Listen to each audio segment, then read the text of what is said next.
ओम अज्ञानतिमिरान्धस्य ज्ञानञ्जनशलाकया चक्षुरुन्मिलितमेन तस्मै श्रीगुरुवे नमः। श्रीचैतन्यमनोभीष्टं स्थापितं येन भूतले स्वयं रूपकदा मह्यं ददाति स्वपदान्तिकं। वन्देऽहं श्रीगुरु श्रीयुतपदकमलं श्रीगुरून् वैष्णवाचं श्रीरूपं साग्रजातं सगणरघुनाथान्वितं तं सजीवं साद्वैतं सावधूतं परिजनसहितं कृष्णचैतन्यदेवं श्रीराधाकृष्णपादान् सगणललिता श्रीविशाखान्विताश्च नारायणं नमस्कृत्यं नरं चैव नरोत्तमं देवीं सरस्वतीं व्यासं ततो जयमुदीरये सुन्वतां स्वकथा कृष्ण पुण्ये श्रवणकीर्तनं हृदयन्तस्तु भद्राणि विधनोति सुरसतां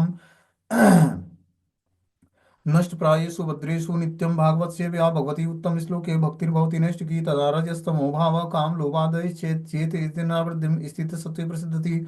एवं प्रसन्न मनसो भगवत भक्ति योगतः भगवत तत्व विज्ञान मुक्त संगस्य जायते विद्यन्ते हृदय ग्रंथि छिद्यन्ते सर्वसंशयं क्षीयन्ते च अस्य कर्माणि दृष्ट्वा एवात्मनीश्वरे मुखं करोति वाचालं पंगुं लंघयते गिरिं यत्कृपातमहं वन्दे परमानन्दमाधवं प्रह्लाद नारद पराशर पुण्डरीकं व्यासम् अम्बरीश सुख सौनक विस्मृतालभ्यां रुक्मांग अर्जुन वसिष्ठं विभीषणादीनं पुण्यानि नामानि परं भागवत स्मरामि। हे कृष्ण करुणा सिंधु दीनबंधु जगत्पते गोपेश गोपिका कांत राधा कांत नमस्तुते तप्त कांचन गौरांगे श्री राधे वृंदावनेश्वरी वृषभानुसुते देवी प्रणमामि हरिप्रिये। वाञ्छाकल्पतरुभ्यश्च कृपा सिन्धुभ्यो च पतितानां पावनेभ्यो वैष्णवेभ्यो नमो नमः। जय श्री कृष्ण चैतन्य प्रभु नित्यानंद श्री अद्वैत गदाधर श्रीवासादि श्री गौर भक्तवृंद। हरे कृष्ण कृष्ण कृष्ण हरे हरे हरे राम राम राम हरे हरे। एक मिनट।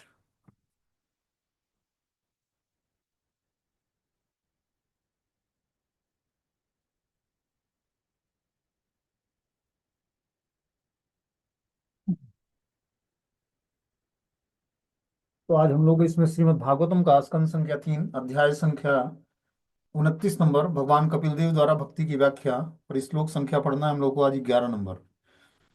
बोलते हैं मद गुणा श्रुति मात्रेण मयि सर्वगुहाशय मनोगति विदिक्षन्ना यथा गंगा अभ्यसो अम्बुदो लक्षणं भक्ति योगस्य निर्गुणस्य हुदाहृतम अहेतुक्य व्यवहित्वा या भक्ति पुरुषोत्तमे। जब मनुष्य का मन प्रत्येक व्यक्ति के हृदय के भीतर वास करने वाले भगवान के दिव्य नाम और गुणों के श्रवण की ओर तुरंत आकृष्ट हो जाता है तो निर्गुण भक्ति का प्राकट्य होता है। जिस प्रकार गंगा का पानी स्वभावतः समुद्र की ओर बहता है उसी प्रकार ऐसा भक्तिमय आह्लाद बिना रोक टोक के परमेश्वर की ओर प्रवाहित होता है। देखो क्या बता रहे हैं भगवान कपिल देव अपनी माता देवहूति को भक्ति की व्याख्या के विषय में कि जब मनुष्य का मन प्रत्येक व्यक्ति के हृदय के भीतर वास करने वाले भगवान के दिव्य नाम और गुणों के श्रवण की ओर आकृष्ट हो जाता है मतलब उसके अंदर भक्ति का जागरण हो जाता है। जब उसको भगवान के दिव्य नाम और गुणों के श्रवण के प्रति आकृष्ट हो जाता है उसका हृदय मन तो मन जो है व्यक्ति के हृदय में के भीतर वास करने वाले भगवान के दिव्य नाम और गुणों के श्रवण की ओर आकृष्ट होता है तो निर्गुण भक्ति का प्राकट्य होता है। तब वो जाकर गुणों से ऊपर उठ पाता है। जब क्या करेगा दिव्य स्तर पर गुणों को और नाम तथा गुणों के श्रवण में लग जाएगा तो और उससे आकृष्ट हो जाएगा तो जिस प्रकार गंगा का पानी स्वभावतः समुद्र की ओर बहता है उसी प्रकार ऐसी भक्तिमय आह्लाद बिना रोक टोक के परमेश्वर की ओर प्रवाहित होती है। जिस प्रकार गंगा का जल क्या होता है सागर की तरफ बहता है समुद्र की तरफ जाता है हिमालय से उतरता है और गंगा सागर में जाकर मिलता है। उसी तरह भक्ति में आह्लाद बिना रोक टोक के परमेश्वर की ओर प्रवाहित होता है। जब मनुष्य के अंदर भक्ति में आह्लाद प्रकट होता है तो बिना रोक टोक के वो परमेश्वर की तरफ प्रवाहित होता है क्योंकि भक्ति का अल्टीमेटली गोल ही है भगवान को प्रसन्न करना। बोलते हैं इस निर्गुण शुद्ध भक्ति का मूल सिद्धांत ईश्वर का प्रेम है। मद गुणा श्रुति मात्रेण का अर्थ है भगवान के दिव्य गुणों के श्रवण मात्र से ये गुण निर्गुण कहलाते हैं। निर्गुण मतलब तीनों गुणों से परे। बोलते हैं जब व्यक्ति निर्गुण शुद्ध भक्ति का मूल सिद्धांत ईश्वर का प्रेम है। जब व्यक्ति के अंदर निर्गुण शुद्ध भक्ति उत्पन्न होती है तो उसको ईश्वर का प्रेम प्राप्त होता है। मतलब जब वो व्यक्ति तीनों गुणों से ऊपर उठकर भगवान की भक्ति करेगा शुद्ध सत्व के प्लेटफॉर्म पर अपनी चेतना को स्थित करेगा तब जाकर वो ईश्वर का प्रेम प्राप्त कर पाएगा। मद गुणा श्रुति मात्रेण का अर्थ है भगवान के दिव्य गुणों के श्रवण मात्र से। जब तक हम भगवान के दिव्य गुणों का श्रवण नहीं करेंगे तब तक हम तीन गुणों से ऊपर उठकर और शुद्ध सत्व के प्लेटफॉर्म पर स्थिर नहीं हो पाएंगे। मन हमारा एकाग्र नहीं होगा। तो देखो हम अभी तीन गुणों के अंडर गाइडेंस में भक्ति करते हैं। जब तमोगुण की वृत्ति होती है तो आलस्य भय प्रमाद इस तरह के लक्षण होते हैं। ठीक है ना। और माला करने की इच्छा जागृत नहीं होती है। जब वही रजोगुण की वृत्ति धारण होती है तो तब भी माला करते भी हैं तो बहुत सारा भौतिक चिंतन होता है कि धन कमाना है, परिवार का पालन पोषण करना है। भगवान के नाम पर पूर्ण विश्वास नहीं होता व्यक्ति को। ठीक है ना। तो इसलिए रजो और तमोगुण को छोड़कर सतोगुण की जब वृत्ति धारण करेगा तब उसकी धीरे धीरे भक्ति शुरू होगी, मतलब उसको मंत्र जाप करने की इच्छा जागृत होगी उसके हृदय में। और फिर जाकर वो जब उससे ऊपर उठेगा, शुद्ध सत्व के प्लेटफॉर्म पर आएगा, तब जाकर वो वसुदेव पद को प्राप्त करेगा। वहां से उसकी जो है भक्ति भगवान को ऑफरिंग होनी शुरू होगी। जब वो वसुदेव पद को प्राप्त करके और शुद्ध सत्व के प्लेटफॉर्म पर अपनी चेतना को स्थिर करेगा। परमेश्वर प्रकृति के गुणों से अकलुषित हैं, अतः शुद्ध भक्त के लिए आकर्षक है। ऐसा आकर्षण प्राप्त करने के लिए ध्यान के अभ्यास की आवश्यकता नहीं होती है। शुद्ध भक्त पहले से ही दिव्य अवस्था को प्राप्त रहता है और उसके तथा परमेश्वर के बीच का आकर्षण होता है, जिसकी तुलना समुद्र की ओर प्रवाहित होने वाली गंगा नदी से की जा सकती है। गंगा जल के प्रवाह को किसी तरह रोका नहीं जा सकता। इसी प्रकार भगवान के दिव्य नाम रूप और लीलाओं के प्रति शुद्ध भक्त के आकर्षण को किसी भौतिक परिस्थितियों के द्वारा रोका नहीं जा सकता है। क्या बता रहे हैं इस पर, कि जिस तरह गंगा जल के प्रवाह को कोई रोक नहीं सकता है, उसी तरह जो शुद्ध भक्त है उसका भगवान के दिव्य नाम रूप और गुणों के लीलाओं के प्रति जो आकर्षण है वो भौतिक परिस्थितियों के द्वारा रोका नहीं जाता है।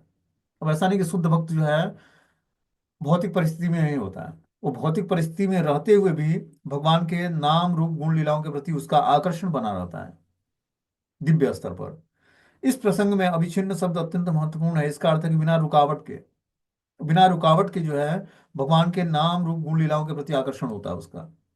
और इस ये एक्टिविटी वो भौतिक अवरोध आने के बाद भी करता है। ठीक है ना। सुख दुख हो या लाभ हानि हो, जीवन मरण जस अब जस जो भी है, हर परिस्थिति में वो भगवान के नाम रूप गुण लीलाओं के प्रति आकर्षित हो जाएगा। वो छोड़ नहीं सकता है। जिस प्रकार शरीर की सारी एक्टिविटी आवश्यक है, उसी तरह भगवान के नाम रूप गुण लीलाओं का श्रवण और कीर्तन शुद्ध भक्त के लिए उसके जीवन का अंग बन जाता है। तो उसके लिए वो कभी भी भगवान के नाम रूप गुण लीलाओं से अलग नहीं हो सकता है। वो हमेशा जो है इसी चिंतन में होता है कि किस तरह मैं अपनी एक्टिविटी को भगवान की ओर समर्पित करता जाऊं और किस तरह मैं श्रवण कीर्तन को और बढ़ाता जाऊं। जीवन में करना क्या है, बस भगवान के नाम का जप करना है और कीर्तन करना है और कथाओं का श्रवण करना है या पढ़ना है। यही तो भक्ति है। इसके अलावा हम कुछ सेवाएं करते हैं, जैसे पाद सेवनम है, जैसे श्रवणम और कीर्तनम फर्स्ट प्रायोरिटी। ठीक है ना। सेकेंडरी है पाद सेवनम, अर्चनम, वंदनम। पाद सेवनम, अर्चनम और वंदनम, ये क्या है, ये सपोर्ट करते हैं श्रवण और कीर्तन को, स्वीकृति प्रदान करते हैं।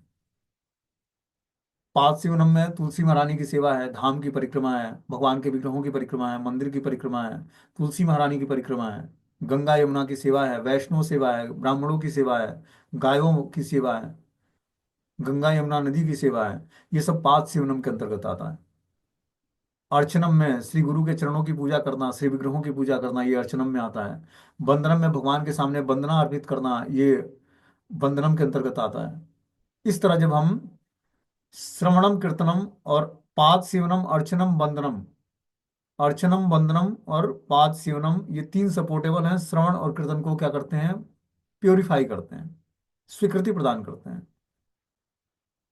तब हमारे अंदर दास्यम साख्यम आत्मनिवेदनम, हम दास्य भाव से भगवान से जुड़ जाते हैं या साख्य भाव से जुड़ जाते हैं या भगवान को सब कुछ समर्पित करने के लिए तैयार हो जाते हैं। तो इस तरह से जो भक्ति के 9 मेथड हैं, इसमें से श्रवण और कीर्तन कलयुग के लिए ज्यादा इंपॉर्टेंट है। और जो कलयुग में अपनी चेतना को शुद्ध करना चाहते हैं तो श्रवण और कीर्तन रेगुलर बेसिस हमें करना पड़ेगा। तब जाकर हम भक्ति में दृढ़तापूर्वक लगे रहेंगे। बताते हैं कि आहितकी शब्द का अर्थ है बिना कारण के। एक शुद्ध भक्त भगवान की प्रेममयी सेवा किसी कारणवश या भौतिक अथवा आध्यात्मिक लाभ के वशीभूत होकर नहीं करता। विशुद्ध भक्ति का यह पहला लक्षण है कि अन्य अभिलाषिता शून्यम। जब उसके अंदर विशुद्ध भक्ति प्रकट होगी तो सारे अभिलाषाओं से शून्य हो जाएगा। मात्र एक ही अभिलाषा, भगवान को प्रसन्न करना। अब उसकी हर एक एक्टिविटी भगवान को ऑफरिंग होगी। अभिलाषाओं से शून्य होना, देखो अभिलाषाओं से शून्य व्यक्ति नहीं हो सकता है। जब तक शरीर है तब तक इच्छाएं रहेंगी। ठीक है ना। आसक्तियां रहेंगी। बस हमें इच्छाओं और आसक्तियों को पाथ दे देना है, पवित्र रास्ता दे देना है। जो आसक्ति भगवान से और भक्तों से होनी चाहिए वो आसक्ति किसी और से नहीं होनी चाहिए। जो आसक्ति भी भौतिकतावादी व्यक्तियों से है वो आसक्ति हमारी हटकर जो है भगवान से और भगवान के भक्तों से होनी चाहिए। तो आसक्ति हमारी पवित्र हो जाएगी।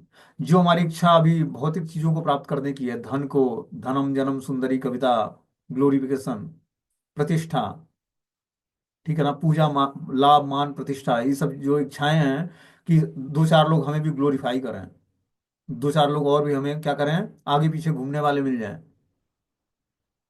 तो ये सब जो इच्छाएं हैं, इस इच्छाओं से हमें ऊपर उठना पड़ेगा। ये अन्य अभिलाषाओं में आता है। जब एक ही अभिलाषा रहेगी कि मात्र हर एक एक्टिविटी भगवान की प्रसन्नता के लिए करना है, तब वो अभिलाषा पवित्र मानी जाएगी। बोलते हैं विशुद्ध भक्ति का ये पहला लक्षण है कि अन्याभिलाषिता शून्यम, भक्ति द्वारा उसे किसी इच्छा की पूर्ति नहीं करनी होती है। ऐसी भक्ति पुरुषोत्तम के अतिरिक्त अन्य किसी के निर्मित नहीं होती है। जब उसके अंतर्गत ऐसी भक्ति जागृत होती है जो भगवान पुरुषोत्तम को प्रसन्न करने के लिए होती है, तब वो इच्छाएं पूर्ण मानी जाती हैं। कभी कभी छंद भक्त अनेक देवताओं के प्रति यह सोचकर भक्ति प्रदर्शित करते हैं कि देवताओं के ये रूप भगवान के समरूप हैं, किंतु यहाँ इसका विशेष रूप से उल्लेख है कि भक्ति केवल नारायण, विष्णु या कृष्ण के निमित्त होती है, अन्य किसी के लिए नहीं। भक्ति शब्द का प्रयोग ही बस भगवान के लिए होता है, नारायण के लिए या विष्णु के लिए या कृष्ण के लिए। भक्ति और किसी की नहीं होती है, और लोगों की पूजा और आराधना होती है, ठीक है ना। लेकिन भक्ति बस भगवान की होती है, कृष्ण की होती है, राम की होती है, नारायण की होती है, विष्णु की होती है। भक्ति शब्द ही प्रयोग किया जाता है भगवान के शब्द में, भगवान के सब्जेक्ट में। अव्यवहिता का अर्थ है बिना विश्राम के। शुद्ध भक्त को बिना विश्राम के 24 घंटे भगवान की सेवा में लगे रहना चाहिए। उसका जीवन ऐसा ढल जाना चाहिए कि उसका प्रत्येक क्षण भगवान की किसी न किसी प्रकार से भक्ति में बीतता रहे। अव्यवहिता का दूसरा अर्थ यह है कि भक्त तथा भगवान के स्वार्थ एक ही स्तर पर होते हैं। भक्त का स्वार्थ स्वार्थ परमेश्वर की इच्छा पूर्ति के अतिरिक्त और कुछ नहीं होता है। भगवान के प्रति ऐसी ऐच्छिक सेवा दिव्य होती है और प्रकृति के गुणों द्वारा कभी कलुषित नहीं होती है। ये शुद्ध भक्ति के लक्षण है, और शुद्ध भक्ति प्रकृति के सारे कल्मश से मुक्त होती है। क्या बता रहे हैं यहाँ पर, कि भगवान के प्रति ऐसी ऐच्छिक सेवा दिव्य होती है। जो भक्त का स्वार्थ परमेश्वर की इच्छा पूर्ति के अतिरिक्त और कुछ नहीं होता है। भक्त का एक ही स्वार्थ होता है कि भगवान की इच्छाओं को पूर्ति करना है, और उस स्थिति को प्राप्त करके वो भगवान के प्रति ऐसी इच्छिक ऐच्छिक सेवा दिव्य होती है और प्रकृति के गुणों द्वारा कभी कलुषित नहीं होती है। जब व्यक्ति के अंदर ऐसी इच्छा उत्पन्न हो कि अब मात्र हमारे जीवन का उद्देश्य भगवान को प्रसन्न करना है, तब वो इच्छाएं जो है प्रकृति के गुणों से कलुषित नहीं होगी। तीन गुणों के अंदर गाइडेंस में जब तक व्यक्ति रहेगा, तब तक ये उसके अंदर इच्छा प्रकट नहीं होगी कि हमें बस अब भगवान को प्रसन्न करना है। ये शुद्ध भक्ति के लक्षण है, और शुद्ध भक्ति प्रकृति के सारे कल्मशों से मुक्त होती है। जब तक हम प्रकृति के तीन गुणों से प्रभावित होते रहेंगे, तब तक हमारी भक्ति जो है पूर्ण रूपेण जो है सात्विक स्तर पर नहीं होगी, पूर्ण रूपेण भगवान को प्रभावित नहीं करेगी, पूर्ण रूपेण आकर्षक नहीं होगी, जो भगवान को भाने वाली भक्ति है। तो तीन गुणों से ऊपर उठना इतना आसान नहीं है। इसके लिए हमें क्या करना पड़ेगा, पूरा परिवेश ही आध्यात्मिक करना पड़ेगा हमें। शरीर, मन और बुद्धि सब कुछ पवित्र हो जाएगा, तो उस स्तर पर जाकर हम निर्गुण भक्ति कर पाएंगे भगवान की, जो गुणों से प्रभावित नहीं होंगे। और उस समय चेतना स्थिर हो जाती है और मन बुद्धि एकाग्र हो जाता है भगवान के श्री चरणों में। इसके लिए हमें क्या करना पड़ेगा, पंक्चुअलिटी और प्योरिटी मेंटेन करनी पड़ेगी। जब तक हमारे पास पंक्चुअलिटी नहीं होगा, जिस टाइम पर जो एक्टिविटी करनी है वो रेगुलर बेसिस करनी है लंबे समय तक, 10 साल, 12 साल, 15 साल, इस तरह से, तब जाकर ये स्थिति प्राप्त होगी कि हम शुद्ध भक्ति के लक्षण प्रकट कर पाएंगे, भौतिक प्रकृति के सारे कलमशों से मुक्त हो पाएंगे। ये एक दो दिन का वो नहीं है, प्रैक्टिस नहीं है, पूरे लंबे पूरे जीवन हमें ये इसको मेंटेन करना पड़ेगा, पंक्चुअलिटी और प्योरिटी। इसीलिए सबको अपनी साधना रिपोर्ट रेगुलर बेसिस बनानी चाहिए, भले हम भेजें या ना भेजें, लेकिन सबको अपनी साधना रिपोर्ट रेगुलर बनानी चाहिए।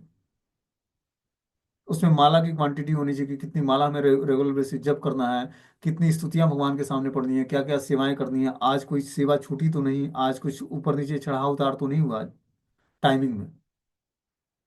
इस तरह से हमें रेगुलर बेसिस हमारा हिसाब होना चाहिए नाम जप का।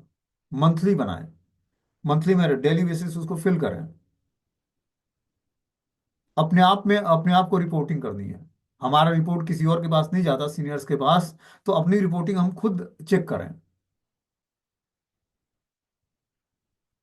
तब जाकर धीरे धीरे हमारे अंदर पंक्चुअलिटी आएगी। पंक्चुअलिटी लाने का और कोई दूसरा मेथड नहीं है।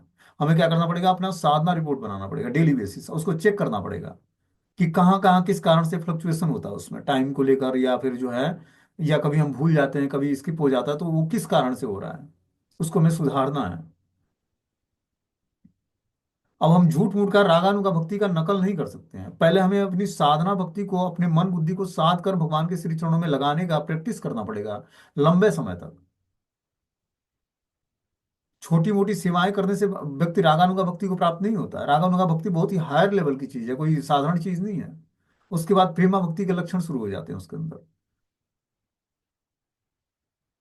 तो पहले हमें समझना पड़ेगा कि साधना भक्ति क्या है। जो आचार्यों द्वारा नियम सिद्धांत बताए गए हैं, उस नियमों का हमें दृढ़ता से पालन करना पड़ेगा, लंबे समय तक प्रैक्टिस करनी पड़ेगी उसको।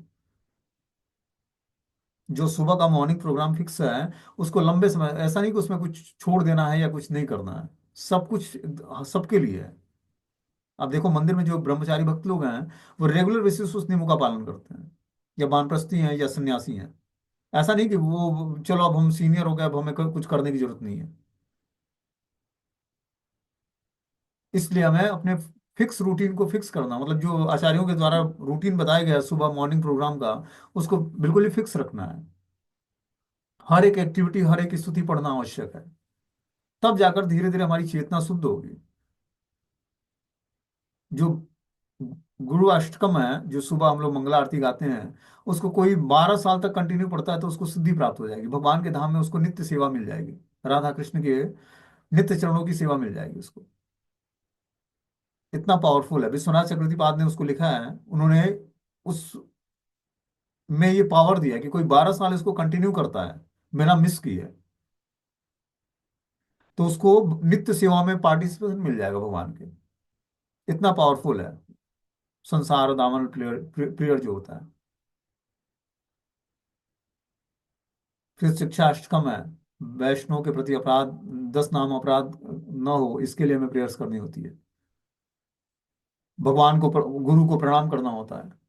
नरसिंह प्रेयर पढ़ना, तुलसी प्रेयर पढ़ना, ये सब बहुत इंपॉर्टेंट चीज है। हम इसको यूं ही ऑर्डिनरी चीजें ना समझें।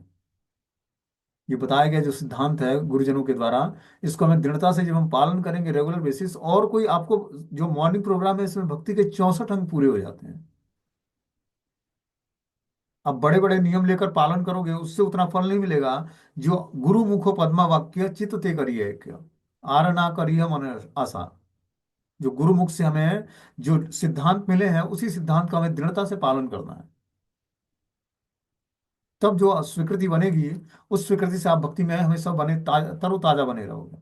नहीं तो कुछ दिनों तक आदमी भक्ति करता है, फिर धीरे धीरे ढीला पड़ जाता है, अरे अब क्या, दीक्षा हो गई, पहली भी हो गई, दूसरी भी हो गई, अब क्या करना है। रेगुलर बेसिस भक्ति का प्रोसेस हमें नया लगना चाहिए, कि आज और उमंग और उत्साह से करना है।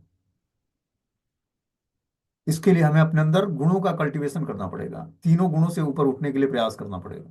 पहले अपनी चेतना को सात्विक लेवल पर ले आना पड़ेगा, और फिर सात्विक लेवल से ऊपर उठाकर शुद्ध सत्व के प्लेटफॉर्म पर स्थिर करना पड़ेगा। शुद्ध सत्व का प्लेटफॉर्म क्या होता है, वसुदेव स्थिति। वहां पर गुणों का प्रभाव नहीं सताएगा आपको, और फिर जाकर हमारी चेतना स्थिर हो पाएगी। इसके लिए प्रैक्टिस करनी, बार बार मन को नाम में लगाना है, कथा कीर्तन में लगाना है। तब ये जैसे बार बार लोहे को तपाते ही लोहा आग बन जाता है, उसी तरह बार बार जब हम मन और बुद्धि को प्रैक्टिस कराएंगे, तो ये मन बुद्धि पवित्र हो जाएगा और भगवत स्वरूप हो जाएगा मन और बुद्धि। उसके अंदर थॉट्स ही उत्पन्न नहीं होगा, गलत गलत विचार ही नहीं आएगा। सारे जो गलत विचार थे वो सब फॉर्मेट हो जाएगा। जैसे सोना को जब आकृति देनी होती है, उसको आभूषण बनाना होता है, तो क्या करता है सुनार, उसको पहले उसको गलाता है। तो उसी तरह मन बुद्धि में जो विचार है उसको गला देना पड़ेगा, तब ये मन है और बुद्धि आभूषण बन जाएगा भगवान को श्रृंगारित करने का। तो इस तरह से हमें अपने मन बुद्धि को पवित्र करना है, क्योंकि मन बुद्धि में बहुत सारे संस्कार, अनेक जन्मों के जो जो संस्कार छपे हैं, उसी को फॉर्मेट करना है हरि नाम से, हरि कथा से। तभी जाकर मन और बुद्धि पवित्र होगा, और पवित्र मन और बुद्धि से ही पवित्र चिंतन होगा। आप देखो कि मैं अपना मतलब अपना पर्सनल रियलाइजेशन बताना चाहता हूँ कि क्या होता है कि जैसे मान लो कि कहीं पे हरे कृष्ण महामंत्र का कीर्तन हो रहा हो, तो उतना इंटरेस्टिंग नहीं लगता है। लेकिन अगर अगर जो कहीं 10 साल पहले जो मूवी का जो पुराने फिल्मी दुनिया का गाना होता था, और जो सुन रहा है तो वो याद आ जाएगा, मतलब जो पुराना सुना है हम लोगों ने 10 साल पहले, वो गाना याद आ जाएगा और उस समय का चिंतन होने लगा जब वो मूवी में हम लोगों ने गाना सुना था या जो भी किया था। क्योंकि उसका आकर्षण बहुत आध्यात्मिक आकर्षण से ज्यादा आकर्षण उसका है। अब वो 10 साल पहले वो गाना बजा था और अभी कहीं ऑटो या रिक्शा में कहीं सुन जाए तो आदमी गुनगुनाने लगेगा उसको, या पैर थिरकने लगेगा। क्या ऐसी आसक्ति थी उस भौतिक साउंड वाइब्रेशन से। क्योंकि वो जन्म जन्मांतर उस अभी मान लो कि 10 साल 8 साल 10 साल से व्यक्ति प्रैक्टिस कर रहा है, उसकी प्रैक्टिस व्यक्ति जन्म जन्मांतर से करा रहा है। अब वो छूटने में संस्कार वो जो छोड़ना है वो बहुत लंबा टाइम लगता है उसको छोड़ने में। और ऐसा नहीं कि कोई कनिष्ठ भक्त, बड़े बड़े लेवल के भक्तों के साथ ऐसा होता है। तो इसलिए हमें क्या करना है, जो हमारे संस्कार ये पूर्व जन्म के हैं, इस संस्कारों से छुटकारा प्राप्त करना है पहले तो। जितना भौतिकतावादी समाज में हमने गेन किया उन सारी चीजों को हटाना है दिमाग से, मन बुद्धि को पवित्र करना है, तब जाकर इसके लिए हमें निरंतर बेसिस भगवान की कथाओं का श्रवण और ध्यान पूर्वक नाम जप। जब तक हमारा जाप 16 माला तो व्यक्ति को मतलब प्रारंभिक स्टेज है। पारिवारिक जीवन में रहने वाले व्यक्ति को कम से कम टाइम मिले तो 32 माला रेगुलर बेसिस जप करे वो। और कम से कम 1 से 1.5 घंटा शास्त्र पढ़े। ये मिनिमम रिक्वायरमेंट है उस व्यक्ति का, हर व्यक्ति का, जो पारिवारिक जीवन में रहने वाले व्यक्ति हैं उनकी मिनिमम रिक्वायरमेंट है ये। उसके बाद श्री विग्रहों की सेवा है, प्रचार कार्य है, ये भी करना चाहिए हमें जितना संभव हो सके। बड़े लेवल पे प्रचार नहीं करते तो आस पड़ोस के लोगों को, 2 4 लोगों को इकट्ठा करें, उनको कुछ टीच करें। 10 ही मिनट उनको बताएं कि आप कृष्ण से जुड़िए, भगवत गीता भागवतम पढ़िए, एक आधि श्लोक उनको पढ़ के सुनाएं। इस तरह से हमें छोटे लेवल पे ही प्रचार करें। बड़े लेवल पे आपको निकल कर रोड पर प्रीचिंग नहीं करनी है या कॉलेज प्रीचिंग नहीं करनी है। आप अपने घर के कॉलोनी के सदस्यों को ही बुलाकर जो आपने क्लास में सुना हो उनको लोगों को बताओ कि भगवान कपिल देव अपनी माता देवहूति को क्या भक्ति के बारे में ज्ञान प्रदान कर रहे हैं, और भक्ति कितनी इंपॉर्टेंट है हम सबके लिए, जीवन का उद्देश्य क्या है, भगवत गीता भागवतम में भगवान के बारे में क्या क्या दिया हुआ है। तो इस तरह से हमें लोगों को प्रीच करना चाहिए, तब जाकर धीरे धीरे हमारा मानसिक विकास होगा। बोलने की कला आएगी, प्रीचिंग करने की कला आएगी हमारे अंदर। हिस्ट्रिएशन खत्म करना, हिचकिचाहट खत्म करके लोगों को बताना पड़ेगा। जैसे मान लो कि हम कोई न्यूज़ सुनते हैं तो 4 लोगों को बताते हैं कि देश में ये हो रहा है, या क्रिकेट में ये हो रहा है, या फिर जो है मंदिर के अंदर ये हो रहा है। तो क्यों ना हम जो भक्तिमय सब्जेक्ट सुनते हैं भगवान के बारे में, श्रीमद् भागवतम की स्टोरी के बारे में, उस स्टोरियों को क्यों नहीं हम लोगों को बताते हैं। आज श्रील भक्ति सिद्धांत सरस्वती ठाकुर जी का जन्मदिन है। वो न्यूज़पेपर निकाला करते थे। बोलते हैं कि एक छोटे से कस्बे में भी, एक छोटे से सिटी में भी लगभग 5 तरह के न्यूज़पेपर निकलते हैं डेली बेसिस। और अखिल कोटि ब्रह्मांड के स्वामी जो हैं उनके बारे में तो अनंत खबरें हैं। रोज भी अगर जो हम 10 पेपर भी निकालें तभी भी कम पड़ेगा। और उन्होंने ऐसा मैगजीन्स निकालते थे रोज, प्रिंटिंग प्रेस की स्थापना की और मैगजीन्स निकालते भगवान के बारे में डेली बेसिस न्यूज, नए नए। जब इस मृत्यु लोक का न्यूज 5 पेपरों में आ सकता है, तो भगवान जो अखिल कोटि ब्रह्मांड के नायक हैं उनकी स्टोरी तो अनंत है। उनकी स्टोरी क्यों नहीं रेगुलर बेसिस निकल सकती है। तो हमें अपने अंदर प्रगाढ़ इच्छा जागृत करनी पड़ेगी। प्रगाढ़ इच्छा तभी जागृत होगी जब हम भक्ति को बहुत ही सूक्ष्मता से समझकर और अपने जीवन का अंग बना लेंगे। आगे इसमें बता रहे हैं कि सालोक्य राष्ट्रीय सामीप्य सारूप्यकत्वमप्युत दीयमानम न गृहंति बिना मत्सेवनम जना। शुद्ध भक्त सालोक्य राष्ट्रीय सामीप्य सारूप्य और एकत्व में से किसी प्रकार का मोक्ष स्वीकार नहीं करता है, भले ही भगवान के द्वारा क्यों न दिया जा रहा है। तो भगवान अपने भक्तों को 5 प्रकार की मुक्तियां प्रदान करते हैं। मुक्ति जो है हाथ जोड़कर खड़ी होती है कि आइए हमें स्वीकार कर लीजिए भक्तों को। क्या है? सामीप्य, सालोक्य, सृष्टि, सारूप्य और सायुज्य मुक्ति। सायुज्य मुक्ति मोस्टली जो है असुरों को मिलता है, जो भगवान के हाथों मारे जाते हैं। सालोक्य मतलब भगवान के लोक को प्राप्त कर लेना, सारूप्य मतलब भगवान के जैसा स्वरूप प्राप्त कर लेना, सृष्टि मतलब भगवान के जैसा ऐश्वर्य प्राप्त कर लेना, और सामीप्य भगवान के समीप निवास करना। इस तरह की 5 तरह की मुक्तियां होती हैं। सायुज्य मुक्ति भगवान में ही समाहित हो जाना, जैसे शिशुपाल हुआ। भगवान ने जब उसका गला काटा अपने सुदर्शन से, तो उसकी आत्मा निकलकर भगवान के चरणों में समाहित हो जाती है। तो युधिष्ठिर महाराज के अंदर क्वेश्चन उठा कि हे प्रभु, बड़े बड़े योगी भी आपके चरण कमलों का ध्यान करके और करोड़ों वर्ष बीत जाते हैं, लेकिन आपके चरणों की प्राप्ति नहीं होती है। ये जब से तोतली बोली में बोलना शुरू किया, तभी से आपको गाली देता है। और आज आपने आपने इसका वध किया, तो इसकी आत्मा निकली और आपके श्री चरणों में समाहित हो गई।